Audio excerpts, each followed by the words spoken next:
নমস্কার বন্ধুরা এবং আমার ছোট ভাই ও বোনেরা। আশা করি তোমরা সকলেই খুব ভালো আছো। আজ আমরা primary TET, upper primary TET, Assam TET, Tripura TET এবং সিটেট 2026 এর যে একটা অত্যন্ত গুরুত্বপূর্ণ অংশ CDP, child development and pedagogy বা শিশু মনস্তত্ত্ব ও শিক্ষা বিজ্ঞান, এর যে বিভিন্ন টপিকস গুলো রয়েছে তার মধ্যে কোলবার্গের থিওরি অফ মোরাল ডেভেলপমেন্ট বা কোলবার্গের নৈতিক বিকাশের তত্ত্ব সম্পর্কে আলোচনা করব। সিডিপি এটা জেনারেলি কোয়েশ্চেনের পার্ট এতে থাকে। 30টা প্রশ্ন থাকে সিডিপি থেকে, প্রত্যেকটা প্রশ্ন 1 নম্বর। তাহলে 30 নম্বর প্রশ্ন আমরা সিডিপি থেকে পাই। এরপর আমরা চাইল্ড ডেভেলপমেন্ট অ্যান্ড পেডাগজি বা শিশু মনস্তত্ত্ব ও শিক্ষা বিজ্ঞান এর সিলেবাসটা সম্পর্কে একটু আলোচনা করে নিই। এখান থেকে যে কোনো টেট পরীক্ষায় 30 নম্বরের কোয়েশ্চেন থাকে, প্রত্যেকটা কোয়েশ্চেনেই 1 নম্বর, অর্থাৎ 30টা কোয়েশ্চেন থাকে, প্রত্যেকটা কোয়েশ্চেনে 1 নম্বর, মানে 30 নম্বরের তোমরা প্রশ্ন কিন্তু এই চাইল্ড ডেভেলপমেন্ট অ্যান্ড পেডাগজি বা শিশু মনস্তত্ত্ব ও শিক্ষা বিজ্ঞান এখান থেকে পাবে। এটা আমরা 3টে অংশে ভাগ করেছি। এক হচ্ছে চাইল্ড ডেভেলপমেন্ট, আমরা ভাগ করিনি, সিলেবাসে ভাগ করা আছে। 2 হচ্ছে concept of inclusive education and understanding children with special needs এবং 3 হচ্ছে লার্নিং অ্যান্ড পেডাগজি। তাহলে চাইল্ড ডেভেলপমেন্টে কোন কোন টপিকস গুলো রয়েছে দেখো। Concept and principles of development, বিকাশের ধারণা এবং নীতিসমূহ। গ্রোথ অ্যান্ড ম্যাচুরেশন, বৃদ্ধি এবং পরিণমন। Difference between growth and development, বৃদ্ধি এবং বিকাশের মধ্যে পার্থক্য এবং relationship of development with learning, অর্থাৎ শিক্ষণের সঙ্গে বিকাশের সম্পর্ক কি, এটা সম্পর্কে আমরা ডিটেলস আলোচনা করেছি। Heredity and environment as factors of development 2 number topic, যে আমাদের বিকাশের ক্ষেত্রে হেরিডিটি বা আমাদের যেটা বলা হচ্ছে বংশগতি এবং এনভায়রনমেন্ট বা পরিবেশ কিভাবে গুরুত্বপূর্ণ ভূমিকা পালন করে। 3 হচ্ছে সোশ্যালাইজেশন প্রসেস বা সামাজিকীকরণের প্রক্রিয়া, অর্থাৎ শিশুর চারপাশের যে সামাজিক পরিবেশ, সোশ্যাল ওয়ার্ল্ড অ্যান্ড চিলড্রেন, তার মধ্যে টিচার্সরা আছেন, পেরেন্টস বা বাবা মা আছেন এবং পিয়ার্স বা বন্ধু বান্ধবরাও কিন্তু এর মধ্যেই রয়েছে। তাহলে এটা সম্পর্কেও আমরা ডিটেলসে আলোচনা করেছি। 3 হচ্ছে the important period of life span after Ernst James and Rousseau. এখানে physical, psychological and social development according to each period of life span, অর্থাৎ জীবনের প্রত্যেকটা ক্ষেত্রে এই যে ফিজিক্যাল ডেভেলপমেন্ট বা শারীরিক যে বিকাশ, সাইকোলজিক্যাল মনোসামাজিক বিকাশ এবং সোশ্যাল ডেভেলপমেন্ট বা সামাজিক বিকাশ কিভাবে ঘটে আর্নেস্ট জেমস এবং রুশোর মতে, এটা সম্পর্কে আলোচনাও আমরা কিন্তু করে ফেলেছি। এর যে পরের topic, physical, social, emotional, language and cognitive development, এক্ষেত্রে ভিউজ অফ পিয়াজে, কোহেলবার্গ অ্যান্ড ভাইগটস্কি, এটা সম্পর্কে আমাদের আলোচনা চলছে। পিয়াজের ভিউজ সম্পর্কে আমরা অলরেডি আগের ক্লাসে আলোচনা করেছি। আজ আমরা কোলবার্গের যে ভিউ সেটা সম্পর্কে আলোচনা করব। এর পরের যে 3টে টপিক রয়েছে চাইল্ড ডেভেলপমেন্টে, সেটা হচ্ছে personality, meaning, nature and theories, যার মধ্যে ফ্রয়েডের থিওরি এবং এরিকসনের থিওরি আমরা আলোচনা করব। এর পরের টপিক হচ্ছে intelligence, meaning, nature and theories. Intelligence বা বুদ্ধিমত্তা এর যে বিভিন্ন থিওরি গুলো রয়েছে, Spearman, Thorndike, Guilford, Gardner, Sternberg and their implications এবং তার প্রয়োগ, এগুলো সম্পর্কেও আমরা আলোচনা করব। এবং হচ্ছে যে individual difference among learners and it's educational implications in teaching learning process. তাহলে ইন্ডিভিজুয়াল ডিফারেন্স মানে লার্নার্স বা শিক্ষার্থীদের মধ্যে যে ব্যক্তিগত পার্থক্য, প্রত্যেকটা শিক্ষার্থী তো আর একই নয়। তাদের প্রত্যেকের কিন্তু ক্যাপাসিটি, তাদের যে নেওয়ার ক্ষমতা, তাদের এক্সপ্রেসের ক্ষমতা বা তাদের ইনার ক্যাপাবিলিটিস আলাদা। তাহলে সেই অনুযায়ী শিক্ষণ প্রসেসকে কিভাবে মডিফাইড করতে হবে এ সম্পর্কে আমরা পরবর্তীকালে আলোচনা করব। এছাড়াও রয়েছে concept of inclusive education and understanding children with special needs, অর্থাৎ যারা বিশেষভাবে সক্ষম শিশু, তাদের ক্ষেত্রে ইনক্লুসিভ এডুকেশনের গুরুত্ব কি বা কেন দরকার। এবং শেষে আমরা আলোচনা করব লার্নিং অ্যান্ড পেডাগজি সম্পর্কে। তোমরা সিলেবাসটা সম্পর্কে জানতে গেলে স্ক্রিনশট তুলে নিতে পারো। তাহলে আমি আজকের টপিকে চলে আসি। আমি Nivedita di and welcome to Nivedita Das education. তোমাদের সকলকে এই প্ল্যাটফর্মে স্বাগত। তাহলে চলো মেন আলোচনায় বা মূল আলোচনায় আসা যাক। কোলবার্গের নৈতিক বিকাশের তত্ত্ব বা কোলবার্গস থিওরি অফ মোরাল ডেভেলপমেন্ট সম্পর্কে আলোচনা করতে গেলে সবার আগে আমাদের জানতে হবে এই যে মোরাল ডেভেলপমেন্টের যে কোর ওয়ার্ড, মোরালিটি বা নৈতিকতা বা নীতিবোধ বলতে আমরা কি বুঝি। দেখো, নীতিবোধ বা নৈতিকতা কি? একটা বাচ্চা বড় হওয়ার সঙ্গে, সঙ্গে সমাজ সেই বাচ্চার কাছ থেকে বা সেই ব্যক্তির কাছ থেকে কিছু সমাজ কাঙ্ক্ষিত আচরণ প্রত্যাশা করে। যেটা সমাজের কল্যাণে কিন্তু কাজে লাগে। তাহলে এই যে ব্যক্তি এবং সমাজের কল্যাণের জন্য যে কাঙ্ক্ষিত এবং প্রত্যাশিত আচরণ, এগুলোর অনুসরণ করাই হচ্ছে নীতিবোধ বা নৈতিকতা বা মোরালিটি। এরপরে একটা গুরুত্বপূর্ণ প্রশ্ন হচ্ছে, নীতিবোধ কি শিক্ষাগ্রাহ্য? তাহলে এই মোরালিটি এটা কি শিক্ষা দ্বারা পরিবর্তন করা সম্ভব? এই সম্পর্কে কিন্তু বিতর্ক রয়েছে। তো অনেকে বলেন যে এই যে নীতিবোধ বা মোরালিটি এটা কিন্তু কি স্পন্টেনিয়াস বা স্বতঃস্ফূর্ত। স্পন্টেনিয়াসলি মোরালিটি ডেভেলপ হয়। অনেকের মতে কিন্তু এটা হচ্ছে অর্জিত বৈশিষ্ট্য। এই যে নীতিবোধ বা নৈতিকতা বা মোরালিটি এটা হচ্ছে অ্যাকোয়ার্ড ক্যারেক্টারিস্টিক্স। তাহলে যদি অ্যাকোয়ার্ড ক্যারেক্টারিস্টিক্স বা অর্জিত বৈশিষ্ট্য হয় তাহলে শিক্ষার দ্বারা কিন্তু এর পরিবর্তন করা অবশ্যই সম্ভব। ঠিক আছে? এর পাশে যে প্রথম এই মোরালিটি বা মোরাল ডেভেলপমেন্ট সম্পর্কে প্রথম গবেষণার কাজ কে শুরু করেছিলেন? জিন পিয়াজে। তিনি ১৯৩২ সালে প্রথম তার গবেষণার কাজকে, তার যে মৌলিক গবেষণার কাজ সেটাকে বই আকারে প্রকাশ করেন। The moral judgement of the child, এটা হচ্ছে বইটার নাম। ১৯৫৮ সালে জিন পিয়াজের এই যে মোরাল ডেভেলপমেন্ট সম্পর্কিত গবেষণাকে এগিয়ে নিয়ে যাওয়ার কাজ শুরু করেন কে? কোলবার্গ। লরেন্স কোলবার্গ তিনি আমেরিকান সাইকোলজিস্ট অ্যান্ড এডুকেটর ছিলেন। তিনি নৈতিক বিকাশ সম্পর্কিত গবেষণার কাজ শুরু করেন জিন পিয়াজের ধারণাগুলোকে গ্রহণ করে ১৯৫৮ সালে শিকাগো ইউনিভার্সিটিতে। ৬ বছর পর তিনি হার্ভার্ড ইউনিভার্সিটিতে অধ্যাপনার জন্য আমন্ত্রিত হন এবং সেখানে সারা জীবন এই মোরাল ডেভেলপমেন্টের উপর গবেষণায় কিন্তু তিনি রত ছিলেন বা এই সংক্রান্ত গবেষণা তিনি চালিয়ে গিয়েছিলেন।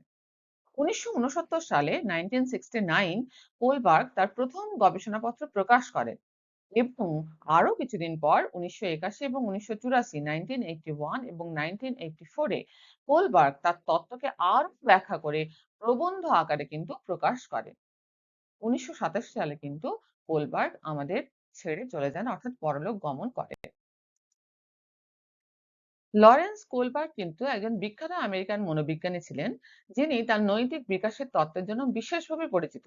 কোলবার্গ মূলত পরিচিত এই মোরাল ডেভেলপমেন্ট থিওরির জন্যই।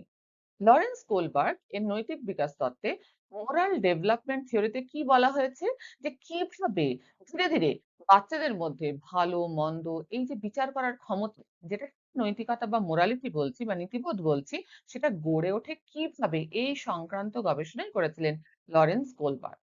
ওকে, লরেন্স কোলবার্গের একটা বিখ্যাত নৈতিক দ্বন্দ্ব বা মোরাল ডাইলেমা, যা দিয়ে তিনি বোঝাতে চেয়েছেন যে মানুষ কিভাবে নৈতিক সিদ্ধান্ত নেয়। তাহলে মানুষ এই যে মোরালিটিকে কিভাবে নিজের জীবনে প্রয়োগ করে বা মোরালিটির প্রয়োগ জীবনে কিভাবে ঘটে, সেটা মোরাল ডাইলেমা বা নৈতিক দ্বন্দ্ব দিয়ে লরেন্স কোহেলবার্গ ব্যাখ্যা করার কিন্তু চেষ্টা করেছিলেন। লরেন্স কোহেলবার্গ তিনি কিন্তু অনেকগুলো এই যে নৈতিক দ্বন্দ্ব বলতে কি বোঝায়, যে কোনো একটা সিচুয়েশন, এমন সিচুয়েশন যে সেখানে কোনটা করা উচিত বা কোনটা করা উচিত নয়, তাদের মধ্যে এই যে নীতিবোধ যেটা তৈরি হচ্ছে তাদের মধ্যে, সেটা কিভাবে বাচ্চারা চিন্তা করছে কোনো একটা নৈতিক দ্বন্দ্ব বা মোরাল ডাইলেমাকে, এটার ওপর ভিত্তি করেই, এর সিদ্ধান্তের উপর ভিত্তি করেই কিন্তু তিনি এই যে থিওরি অফ মোরাল ডেভেলপমেন্ট এটাকে প্রতিষ্ঠিত করেছিলেন। তাহলে এখানে অনেকগুলো নৈতিক দ্বন্দ্ব তিনি প্রয়োগ করেছিলেন, যার মধ্যে বিখ্যাত একটা নৈতিক দ্বন্দ্ব যেটা সম্পর্কে আমরা আলোচনা করছি, এটাকে বলা হয় মোরাল ডাইলেমা। এখানে তিনি এই যে মোরাল ডাইলেমা প্রয়োগ করেছিলেন কাদের উপর? ৭২ জন, 72 আহ, সংখ্যক মিডল ক্লাস হোয়াইট বয়েজদের উপর কিন্তু তিনি এই তত্ত্ব প্রয়োগ করেছিলেন। মিডল ক্লাস মানে যারা মোটামুটি 6 থেকে 8 এর মধ্যে পড়ে, তাদের উপর প্রয়োগ করেছিলেন এবং তারা ছিল হোয়াইট বয়েজ। ঠিক আছে? তাদের উপর প্রয়োগ করেছিলেন এবং তারা কিভাবে কোনটা ঠিক, কোনটা ভুল, এই যে বোধ, এর উপর যুক্তি তৈরি করে এই বোধটাকে প্রতিষ্ঠিত করছে, সেই বোধের উপর নির্ভর করেই কিন্তু এই যে এই তত্ত্বের সিদ্ধান্তে কোলবার্গ উপনীত হয়েছিলেন। নৈতিক দ্বন্দ্বটা কি ছিল? একটু বলা হচ্ছে, একজন মানুষ হেইঞ্জ, তার স্ত্রী খুব অসুস্থ। একটা ওষুধ আছে যেটা তাকে বাঁচাতে পারবে, কিন্তু ওষুধের দাম খুব বেশি। হেঞ্জ কিন্তু হেঞ্জ মানে হচ্ছে ওই যে যার শরীর খারাপ হয়েছে, যিনি অসুস্থ স্ত্রী তার হাসব্যান্ড। হেঞ্জ কিন্তু এই যে, যে ওষুধের দামটা যে খুব বেশি, এত বেশি টাকা কিন্তু জোগাড় করতে পারেনি। দোকানদার আবার কম দামে ওষুধ দিতে রাজি নয়। এখন প্রশ্ন, হেনজের কি ওষুধটা চুরি করা উচিত? নাকি তার চুরি করা উচিত নয়? তাহলে এই প্রশ্নটা কেন গুরুত্বপূর্ণ? কারণ এখানে চুরি করা ঠিক না ভুল এটাই আসল বিষয় নয়। আসল বিষয় হচ্ছে যে চুরি করাটা কেন ঠিক বা কেন ভুল সেই সম্পর্কিত যুক্তি।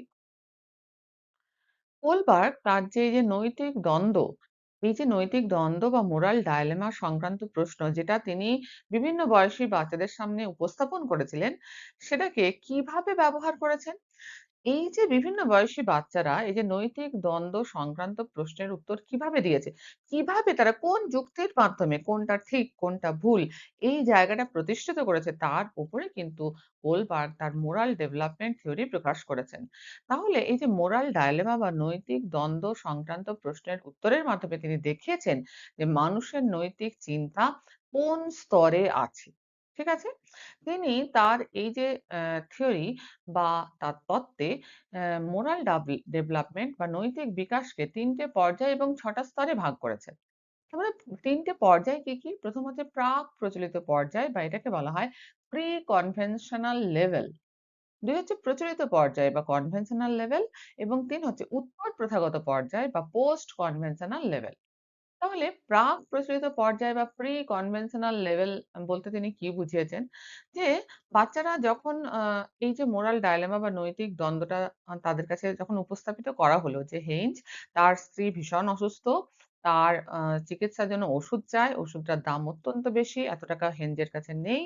কিন্তু আ যে আ দোকানদার তিনি কিন্তু ওই ওষুধটাকে কম দামে দিতে রাজি নয়। তাহলে এখানে হেইঞ্জের কি করা উচিত? তাহলে প্রাক প্রচলিত পর্যায়ে বা প্রি কনভেনশনাল লেভেলের বাচ্চাদের যে থিংকিং বা চিন্তাভাবনা সেটা কোন পর্যায়ে গেল? যে চুরি করলে কিন্তু শাস্তি হবে। তাহলে এটা চুরি করা উচিত নয়। এবং তার পরের যে ধাপ সেখানে বলা হচ্ছে যে সেখানে কিছু বাচ্চারা চিন্তা করলো যে একটু পড়া উম বেশি বয়সী বাচ্চারা যে স্ত্রী বাঁচলে হেনজের ভালো। তাহলে নিশ্চয়ই চুরি করা ঠিক। কারণ স্ত্রীকে বাঁচানো দরকার। কারণ স্ত্রী বাঁচলে হেঞ্জ নানাভাবে কিন্তু সুন্দরভাবে জীবনটাকে সে অতিবাহিত করতে পারবে। তাহলে যেহেতু স্ত্রীকে বাঁচানোর জন্য চুরি করা আবশ্যক, তাহলে চুরি করা ঠিক। তাহলে এই যে চিন্তাভাবনাগুলো যুক্তির উপর ডিপেন্ড করে কিন্তু ঠিক বা ভুলটা পরিবর্তিত হচ্ছে। তাই তো? তাহলে এই যে দুটো ক্ষেত্র যে এখানে ফোকাস হচ্ছে কোন ক্ষেত্রে? ১ম এ হচ্ছে শাস্তি এবং পুরস্কারের উপর। যে শাস্তি পাবো তাহলে করব না। আর ২য় ক্ষেত্রে হচ্ছে আত্মকেন্দ্রিকতা যে আমার যেটাতে ভালো হবে আমি সেটা করব। তাহলে এই দুটোই কিন্তু প্রাক প্রচলিত পর্যায় বা প্রি কনভেনশনাল লেভেল এর মধ্যে পড়ে। এরপরে আরেকটু বেশি বয়সী বাচ্চাদের ক্ষেত্রে দেখা গেল তারা অন্যভাবে চিন্তা করছে। তারা আ কিছুজন চিন্তা করছে যে চুরি করা সমাজে খারাপ। তাহলে চুরি করা উচিত নয়।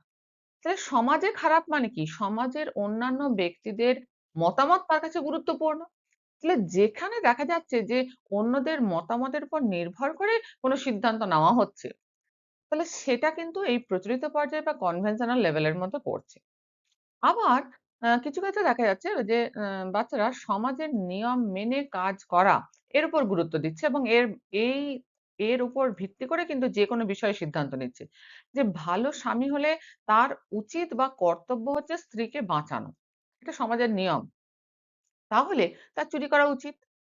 তাহলে এই যে দেখতে পাচ্ছি যে কোনটা উচিত, কোনটা অনুচিত এটা কিন্তু বিভিন্নভাবে যুক্তির মাধ্যমে পরিস্থিতির পরিপ্রেক্ষিতে, সময়ের পরিপ্রেক্ষিতে, বয়সের পরিপ্রেক্ষিতে, চিন্তা করার ধরনের পরিপ্রেক্ষিতে চেঞ্জ হচ্ছে। তাই তো? তাহলে এই যে এর উপর নির্ভর করেই কিন্তু পর্যায়গুলোর সূত্রপাত। তাহলে ১ম পর্যায় প্রাক প্রচলিত পর্যায়ের মধ্যে কাদের রেখেছিলেন কোহেলবার্গ? না যাদের চিন্তাভাবনা এই পর্যায়ে থাকছে যে শাস্তি এবং পুরস্কারের উপর নির্ভর করে যারা সিদ্ধান্ত নিচ্ছে। যে চুরি করলে শাস্তি হবে তাহলে করা উচিত নয়। অথবা যারা আত্মকেন্দ্রিকভাবে সিদ্ধান্ত নিচ্ছে যে স্ত্রী বাঁচলে আমার ভালো। আমার কোনটাতে ভালো? তাহলে স্ত্রী বাঁচলে আমার ভালো। সুন্দরভাবে জীবন অতিবাহিত করতে পারবো। যেটা হেনজের কথা বলা হচ্ছে। হেনজের দিক থেকে চিন্তা করছে বাচ্চারা। তাহলে চুরি করা ঠিক। তাহলে এই দুটো চিন্তাভাবনা যে পর্যায়ে থাকছে তাকে বলা হচ্ছে প্রাক প্রচলিত পর্যায়।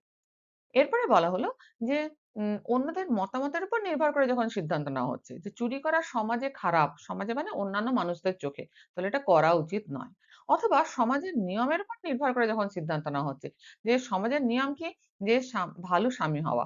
ভালো স্বামী যে হবে সে কি করবে? স্ত্রীকে বাঁচাবে। তাহলে তার কিন্তু চুরি করা উচিত। তাহলে এই দুটো ক্ষেত্রকে বলা হচ্ছে, এই দুটো ক্ষেত্র কার মাধ্যমে পড়ছে? কার মধ্যে পড়ছে? কোন পর্যায়ের মধ্যে পড়ছে? সেটা হচ্ছে প্রচলিত পর্যায় বা কনভেনশনাল লেভেল। এরপর আমরা আসছি যে আরো একটু বেশি বয়সে বাচ্চারা চিন্তা করছে যে যুক্তির দ্বারা। কিরকম?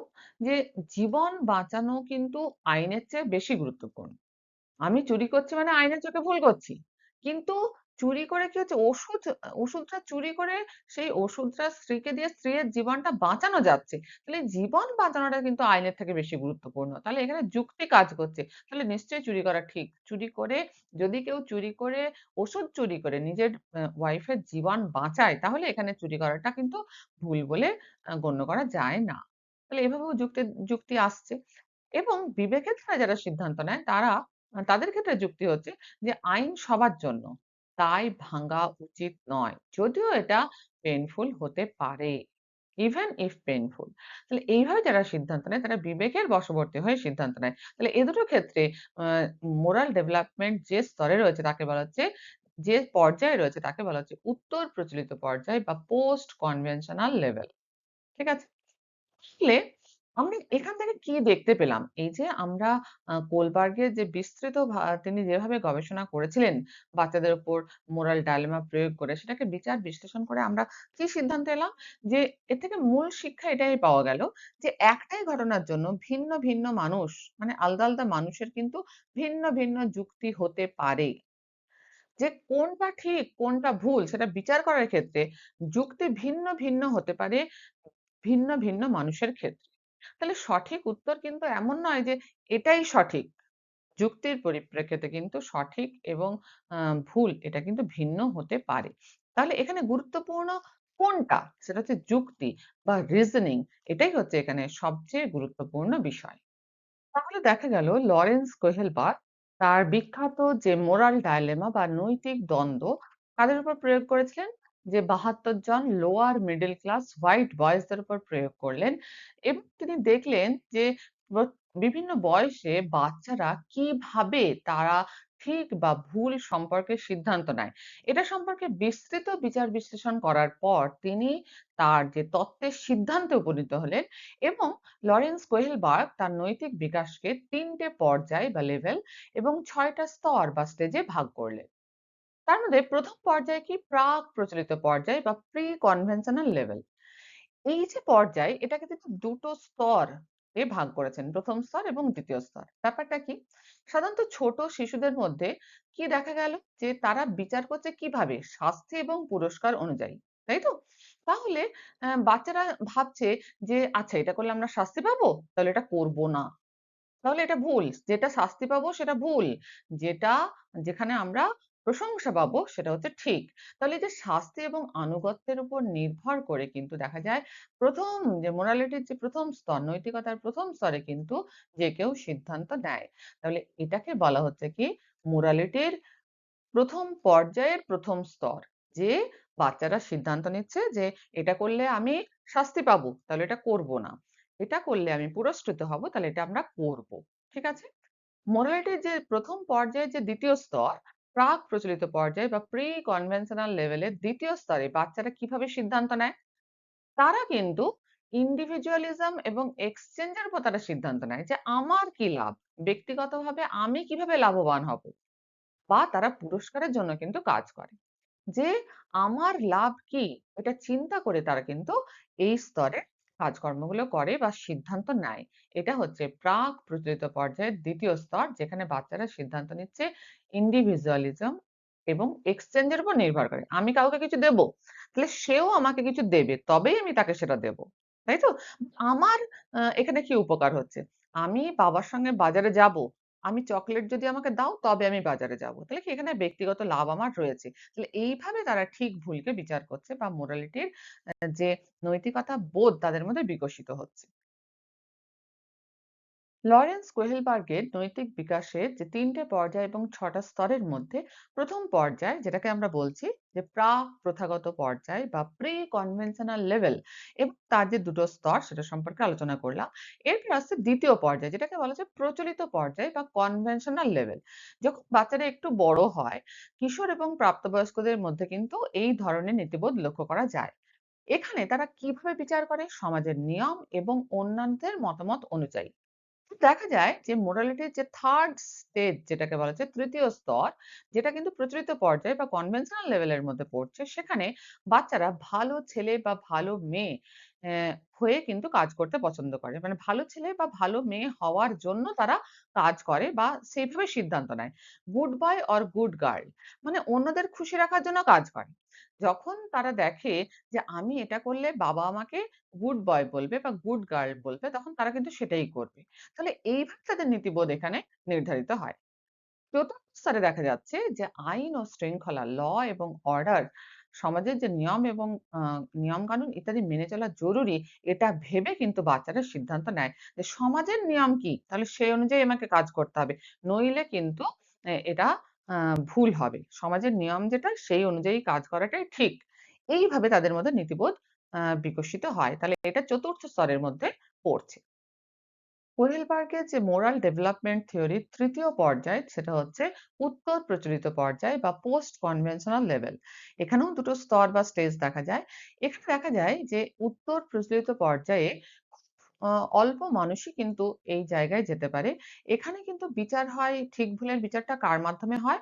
নিজস্ব নৈতিক যে মূল্যবোধ যেটা গড়ে ওঠে কোনো একটা মানুষের মধ্যে, সেই অনুযায়ী কিন্তু বাচ্চারা বা মানুষেরা বিচার করতে শেখে।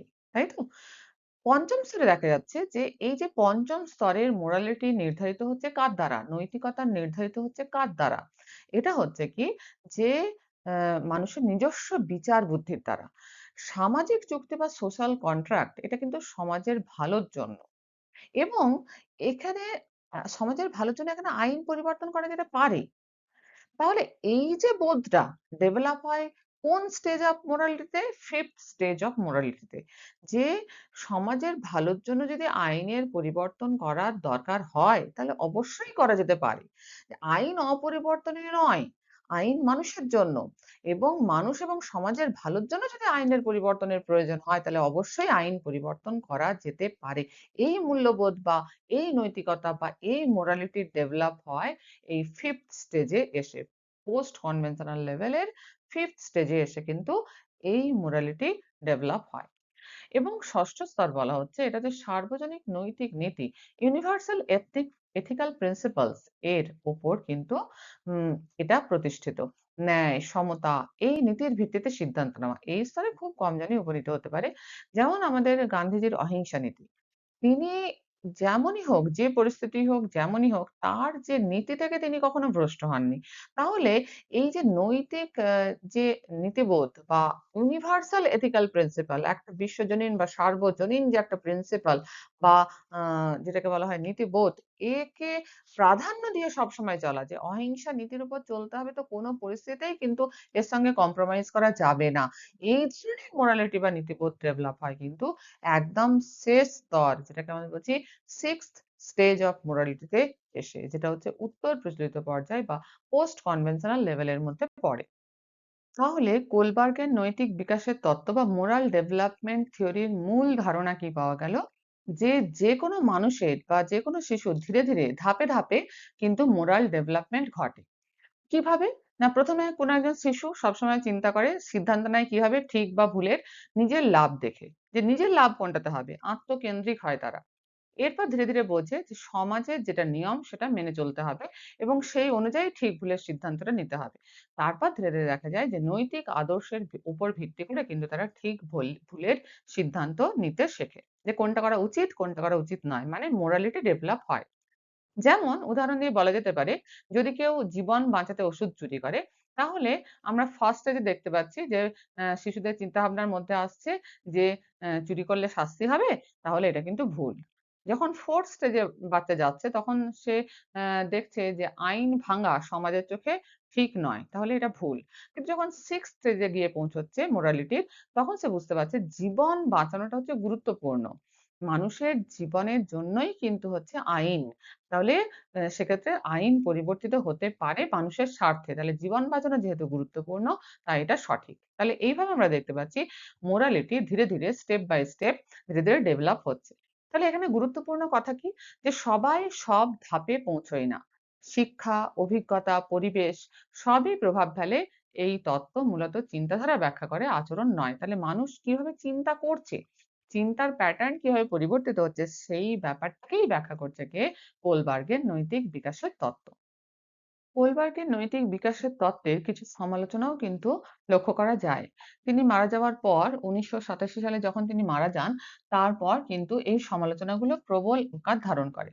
দেখা যায় যে তিনি ৭২ জন লোয়ার মিডল ক্লাস হোয়াইট বয়েজদের উপর গবেষণা করেছিলেন, তাই তো? তাহলে তার যে এই যে মোরাল ডাইলেমা সেটা তিনি গবেষণাটা করেছিলেন কাদের উপর? শুধুমাত্র ছেলেদের উপর, বয়েজদের উপর। তাই এখানে এটা একটা সমালোচনার বিষয়বস্তু লিঙ্গ পক্ষপাত বা জেন্ডার বায়াস। ক্যারল গিলিগান তিনি বলেছেন যে কোলবার্গ মূলত পুরুষদের উপর গবেষণা করেছিলেন। মেয়েদের যে নৈতিক চিন্তা বা মেয়েদের যে মোরাল যে থিংকিং যেমন মেয়েরা কিন্তু কোনো একটা বিষয়ে খুব কেয়ারিং হয়। তারা রিলেশনের উপর খুব বেশি গুরুত্ব আরোপ করে। এগুলো মেয়েদের যে এই যে মোরাল থিংকিং এটা কিন্তু যথেষ্ট গুরুত্ব পায়নি। তাই এই তত্ত্বটা কিন্তু পুরুষ কেন্দ্রিক বলা যেতে পারে। তাহলে এটা একটা সমালোচনার মধ্যে পড়ে যে লিঙ্গ পক্ষপাত কিন্তু কোলবার্গের মোরাল ডেভেলপমেন্ট থিওরিতে লক্ষ্য করা যায়, জেন্ডার বায়াস। এছাড়াও সংস্কৃতির পক্ষপাত বা কালচারাল বায়াস ও কিন্তু এখানে রয়েছে। কেন? না গবেষণাটা হয়েছিল ৭২ জন লোয়ার মিডল ক্লাস হোয়াইট বয়েজদের উপর। অর্থাৎ ওয়েস্টার্ন যে আ কমিউনিটি রয়েছে তাদের যে মূল্যবোধের উপর ভিত্তি করে কিন্তু আ এই যে গবেষণা চালানো হয়েছিল, সব দেশের মানুষ একইভাবে নৈতিক সিদ্ধান্ত নেয় না। তাই সব সংস্কৃতিতে কিন্তু এটা পুরোপুরিভাবে প্রযোজ্য নাও হতে পারে। কারণ একটা নির্দিষ্ট সংস্কৃতির মূল্যবোধের উপর কিন্তু গবেষণাটা চালানো হয়েছিল। তাহলে এখানে সব সংস্কৃতির ক্ষেত্রে এটা পুরোপুরিভাবে প্রযোজ্য কিনা এই ব্যাপারে কিন্তু একটা আ কিন্তু থেকেই গেছে। এছাড়াও আচরণ ভার্সাস চিন্তা, রিজনিং ভার্সাস বিহেভিয়ার এটাও কিন্তু কোলবার্গের নৈতিক বিকাশ তত্ত্বের একটা ক্রিটিসিজম বা সমালোচনার মধ্যে পড়ে। যে কোলবার্গ শুধু মানুষের চিন্তা বা রিজনিং দেখেছেন, যুক্তি। কি যুক্তি দিয়ে সে ঠিক বা ভুলকে আম উম উম বাছাই করছে এবং নিজের জন্য সিদ্ধান্ত নিচ্ছে। কোন একটা বিষয়ের সিদ্ধান্ত নিচ্ছে ঠিক বা ভুলের কোন যুক্তি দিয়ে বিচার করে। কিন্তু মানুষ অনেক সময় যা ভাবে সেটা কিন্তু বাস্তব বা রিয়েলিটিতে করে না। তাই বাস্তব আচরণ বোঝাতে কিন্তু এখানে সীমাবদ্ধতা লক্ষ্য করা যায়। তাই তো? তিনি বেশি গুরুত্ব দিয়েছিলেন। আচরণের উপর নয়। রিজনিং এর উপর স্ট্রেস দেওয়া হয়েছিল। কিন্তু বিহেভিয়ার এর উপর নয়। কিন্তু অনেক সময় মানুষ যেটা ভাবে বা চিন্তা করে সেটা বাস্তবে বা রিয়েলিটিতে করে না বা বিহেভিয়ার এ প্রকাশ পায় না। এটা একটা সমালোচনার বিষয়। এছাড়াও হোলবার্গ বলেছিলেন যে মোরাল রিজনিং এটা ধাপে, ধাপে এগোচ্ছে। তাই তো? ৩ টে পর্যায় এবং ৬ টা স্তরের মধ্য দিয়ে মোরাল রিজনিং এগোচ্ছে। তাহলে তত্ত্বে বলা হয়েছে মানুষ এক ধাপ থেকে আরেক ধাপে এগোয়। কিন্তু বাস্তবে কেউ ধাপ স্কিপ করতেও পারে। তাই না? প্রত্যেকটা ধাপে যে মোরাল রিজনিং পৌঁছবে, একটা ধাপ স্কিপ করেও অন্য ধাপে যেতে পারে। আবার একই ব্যক্তি বিভিন্ন পরিস্থিতিতে বিভিন্ন স্তরে চিন্তাও করতে পারে। আবার একসঙ্গে একটা কন্ডিশন এ বা একটা পরিস্থিতিতে অনেকগুলো স্তর এর চিন্তাভাবনা একসঙ্গেও তার মধ্যে চলতে পারে। তাহলে এই যে আমাদের গোলবার্গ বলেছিলেন যে একদম বিচ্ছিন্ন ধাপে, ধাপে মোরাল রিজনিং ঘটে, এরও কিন্তু একটা সমালোচনা লক্ষ্য করা যাচ্ছে। এছাড়াও আরো সমালোচনার মধ্যে রয়েছে যে একদম যে 6th যে স্টেজ অফ মোরালিটি যেটা আমরা পেলাম বা 6th stage of moral thinking এই স্তরে কিন্তু সবাই পৌঁছয় না। পোস্ট কনভেনশনাল লেভেল মানে যেটা হচ্ছে ৩য় পর্যায়ে খুব কম মানুষ কিন্তু এটা অর্জন করে। তাই এই তত্ত্ব বাস্তব জীবনে সবার ক্ষেত্রে প্রযোজ্য নয়। 6th uh level of thinking, moral thinking এ অনেকেই পৌঁছতে পারে না। খুব কম মানুষ এই স্তরে পৌঁছতে পারে। এছাড়াও আরেকটা সমালোচনা হচ্ছে যে নৈতিকতার অন্যান্য দিক কিন্তু উপেক্ষিত হয়েছে। যে মানুষের মধ্যে যে অন্যান্য যে ইমোশনস গুলো রয়েছে, অনুভূতি, সমানুভূতি বা এমপ্যাথি এগুলো কিন্তু এই যে গুরুত্বপূর্ণ বিষয় এগুলো অতটা গুরুত্ব ওখানে পায়নি। মেইন গুরুত্ব পেয়েছে রিজনিং বা যুক্তি। শুধুমাত্র যুক্তি দিয়ে কিন্তু সব নৈতিক সিদ্ধান্ত ব্যাখ্যা করা যায় না। তাহলে আমরা দেখতে পেলাম যে সংক্ষেপে আমরা কি দেখতে পেলাম যে কোয়েলবার্গের থিওরিতে জেন্ডার বায়াস এর যে কথা বলা হয়েছে যে শুধুমাত্র পুরুষদের উপরই এই গবেষণাটা চালানো হয়েছে। কালচারাল বায়াস পশ্চিমা সংস্কৃতি বা ওয়েস্টার্ন কালচার তার উপর এই গবেষণাটা চলেছে। রিজনিং আর বিহেভিয়ার এর মধ্যে রিজনিং কে বেশি গুরুত্ব দেওয়া হয়েছে। কিন্তু অনেক সময় দেখা যায় রিজনিং মানুষের মধ্যে যেটা কাজ করে সেটা কিন্তু বিহেভিয়ার এ প্রকাশ পায় না। আবার তিনি ফিক্সড স্টেজ এর কথা বলেছেন যে ৬ টা স্টেজ ৩ টে লেভেল এবং ৬ টা স্টেজ, ফিক্সড স্টেজ। তো স্টেপ জাম্প কেউ করতে পারে না। কিন্তু বাস্তবে দেখা যায় যে অনেক সময় স্টেপ জাম্প করতেও পারে মোরালিটির ক্ষেত্রে। অথবা অনেকগুলো স্টেজ একসঙ্গে একটা মানুষের মধ্যে কিন্তু রিজনিং এর সময় আসতে পারে। এই জায়গাগুলোর কথা বলা হয়েছে। এবং আরেকটা যে গুরুত্বপূর্ণ বিষয় সেটা হচ্ছে ইমোশন বা অনুভূতি, সমানুভূতি এগুলোকে কিন্তু অতটা গুরুত্ব পায়নি বা উপেক্ষা করা হয়েছে। এগুলো কোলবার্গের নৈতিক বিকাশের তত্ত্বের কিন্তু সমালোচনা বা ক্রিটিসিজম এর মধ্যে পড়ে। তাহলে আজ আমরা কোলবার্গের মোরাল ডেভেলপমেন্ট থিওরি সম্পর্কে ডিটেলস আলোচনা করলাম। পরদিন আমরা ভাইগটসকে যে সামাজিক নির্মিতিবাদ বা সোশ্যাল কনস্ট্রাকটিভিজম থিওরি অফ ভাইগটসকি এটা সম্পর্কে আমরা আলোচনা করব। Always be positive, creative and constructive. সবাই ভালো থেকো, পাশে থেকো। ধন্যবাদ।